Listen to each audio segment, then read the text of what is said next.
আসসালামু আলাইকুম। সকল আইন শৃঙ্খলা বাহিনীর উদ্দেশ্যে কিছু কথা বলবো, সবাই মনোযোগ দিয়ে শুনবেন।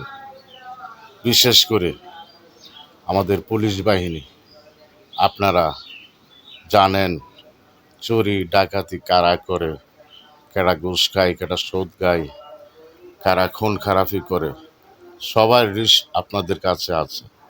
আপনারা যদি ইচ্ছা করেন 1 মাস লাগবে না, 15 দিনে আপনারা রাষ্ট্রটা একবারে পানির মতো সোজা করে দিতে পারেন।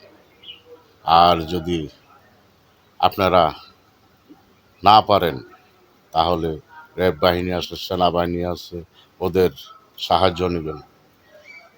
দেখলেন না এই যে স্বৈরাচারী হাসিনারে দেশ থেকে তাড়াবার যে যেভাবে সহযোগিতা করছে ছাত্র জনতাকে সেনাবাহিনীরা, আপনারা যদি এমনভাবে সহযোগিতা করতেন, তাহলে কি 15 বছর এই স্বৈরাচারী হাসিনা মানুষের উপরে এই নির্যাতন করতে পারতো?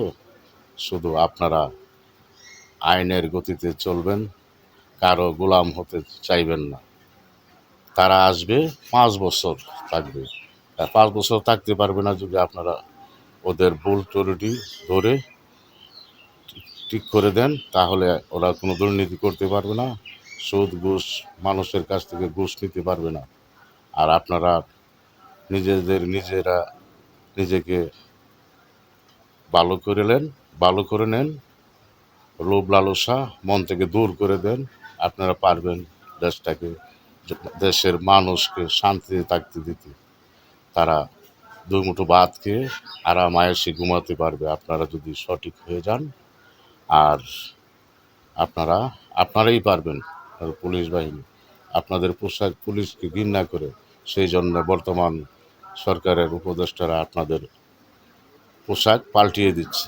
যেমন করে আপনাদের পোশাক পাল্টে দিচ্ছে, তেমন করে আপনাদের চরিত্র পাল্টিয়ে নেন।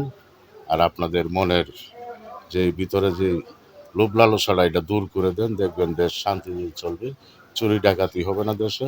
একবারে মানুষ মানুষ শান্তিতে থাকবে, কোনো মানুষের দুশ্চিন্তা থাকবে না। চুরি ডাকাতি না হলে মানুষ কাউকে যদি দেখেন ঘুষ নিয়ে চাকরি দেয়, বা কেউ ঘুষ নেয় বা কেউ দেয়, তাদেরকে ধরে দেন, ধরে কঠোর বিচার করুন। তাহলে আর দেশে দুর্নীতি হবে না। দুর্নীতিবাজদেরকে ধরে